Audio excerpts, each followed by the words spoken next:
प्यारे विद्यार्थियों, एक बार फिर से इस YouTube चैनल पे आपका हार्दिक स्वागत है। आज हम कक्षा 6-7 इंग्लिश की प्रभा वर्कबुक की फॉर्मेटिव असेसमेंट 15 हल करने जा रहे हैं। हम पीछे से ले रहे हैं क्योंकि थोड़ा लेट चल रहे हैं। मैम आगे से बना रही है, मैं पीछे से बना रहा हूँ ताकि जल्द ही ये प्रभा वर्कबुक इंग्लिश वाली कंप्लीट हो जाए, ताकि जल्द ही हम जो इंग्लिश मीडियम की वर्कबुक्स आएगी उन पे काम करना शुरू कर दें। तो देखिए, we use this to keep our body cool in summer. हम इसका यूज अपने बॉडी को ठंडा रखने के लिए सर्दियों में करते हैं, गर्मियों में करते हैं। समर यानी गर्मियों में करते हैं। बटर मिल्क का करते हैं, बटर मिल्क यानी छाछ पीते हैं। चाय, समोसा, फ्लोरिन आटा, ये तीनों तो गर्मी की चीज़ें हैं, वैसे गर्मी पैदा करती है। तो ये ठंडी बटर मिल्क ठंडा रखता है, मतलब छाछ।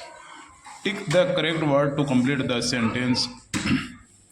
करेक्ट वर्ड छांट के उसे उस पर टिक करना है, सही है जो। I want to send him a mail from my computer. मैं अपने कंप्यूटर से उसे एक मेल भेजना चाहता हूँ। देखो, कंप्यूटर से MEIL मेल, ईमेल भेजते हैं ना, वो ईमेल की बात है। Tick the correct pronoun for the given sentence. Pronoun छांटना है आपकी बार, सही। We made ourselves a little house. हम एक छोटा सा अपने लिए, स्वयं अपने लिए छोटा सा घर बना रहे हैं। तो वी के लिए आवर सेल्व हो जाएगा। माई से आई के लिए आता है, हर से सी के लिए आता है, इट से इट के लिए आता है, तो वी आई आता है, आवर सेल्व हो जाएगा। Tick the correct antonym to complete the sentence. Sentence complete करना है एंटोनियम टिक करके। एंटोनियम मतलब विलोम शब्द, विपरीतार्थ शब्द को टिक करना है। अक्रम wanted to reach the function early। अक्रम जल्दी चाहता था, फंक्शन में जल्दी पहुंचना चाहता था। बट ही reached late, परंतु वो देरी से पहुंचा। आगे देखिए, read the given passage and answer the following questions 6 to 9। 6 से 9 तक के सवाल है, उनको पैसेज पढ़ के ही हम दे सकते हैं। तो पैसेज पढ़ते हैं। Pramila had a dreamed last night. Pramila को कल रात एक सपना आया। She was flying in the sky and suddenly, वो आसमान में उड़ रही थी और अचानक everything started talking to her. सब कुछ जो भी चीज़ें थी वो उससे बातें करने लगी। She flew over the tree, वो पेड़ के ऊपर से होके गुजरी, उड़ी। तो एंड द ट्री सेड, तो ट्री ने कहा, are you here to cut me, क्या मुझे आप काटना चाहते हैं? गो अवे, यहाँ से चले जाओ, क्या मुझे काटोगे आप? She sat at the river bank, और वो नदी के किनारे जब बैठी, and the river said, river ने क्या कहा, please don't throw garbage in me, कृपया मुझ में कचरा मत फेंकिए। Throw it in the dustbin, इन्हें कचरा पात्र में ही डालें। She flew in the sky again and the air was so fresh and cool। वो आसमान में फिर से गई तो हवा एकदम ताज़ा थी और ठंडी थी। She heard the air saying, उसने सुना कि हवा कह रही है, These factories make me ill। ये फैक्ट्रियाँ, कारखाने हैं, वो मुझे बीमार कर रहे हैं। They should not pollute me, वो मुझे गंदा ना करें, तो उन्हें गंदा नहीं करना चाहिए मुझे। प्रमिला वोक अप, तभी प्रमिला जग गई। From the dream thinking about the trees, वो सपने में जो सपना आया था उसके बारे में सोच रही थी, जो ट्रीज पेड़ों के बारे में था, एयर हवा के बारे में था, एंड द रिवर, और रिवर से वार्तालाप हुई थी उसी वो चीज़ें।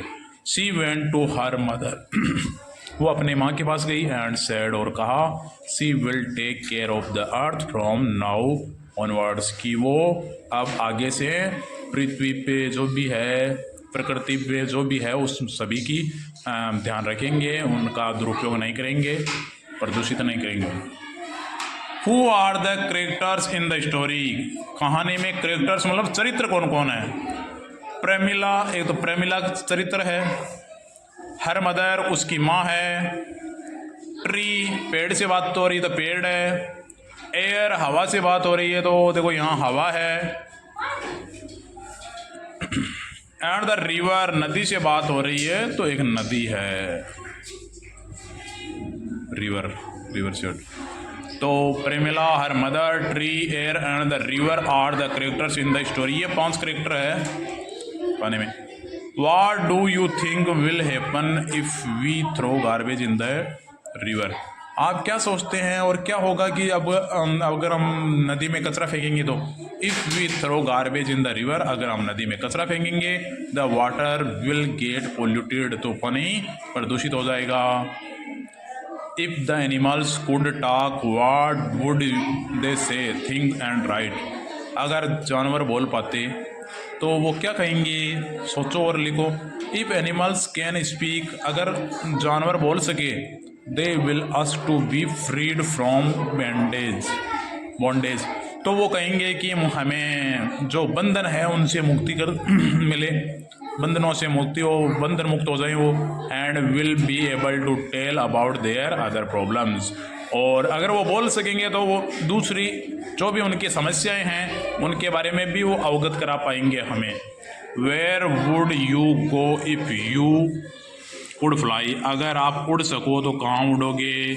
If I could fly I would circle the whole earth, अगर मैं उड़ सकूं तो मैं पूरे ब्रह्मांड के चक्कर लगाऊंगा, पूरी धरती के चक्कर लगाऊंगा। हो सकता है आप दुनिया घूमो तो संसार में, तो आई वुड सर्किल की जगह ट्रेवल हो जाएगा, ट्रेवल द होल वर्ल्ड हो जाएगा।